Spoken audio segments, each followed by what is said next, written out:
หางปลาทวิตนะคะตัดจากลายดอกชบาทองคำนะสีม่วงผ้าตัวนี้ก็มีอยู่หลายสีนะคะเห็นไหมตัดออกมาแล้วสวยมากเลยเป็นทวิตนะคะเดินแล้วไม่โป๊เห็นไหมคะเห็นไหมอ่าทรงนี้นะคะค่าตัดอยู่ที่600 บาทผ้าอย่างเดียวนะคะสามารถซื้อไปตัดกับช่างประจำได้เลยนะคะผืนละ169 บาทเท่านั้นเห็นไหมสวยมากๆเลยนะคะทรงนี้นะใครอยากได้ผ้านะคะตอนนี้เปรี้ยวยังมีสีนะคะมีสีส้ม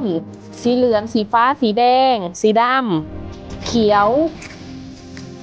ม่วงชมพูฟ้าม่วงอ่อน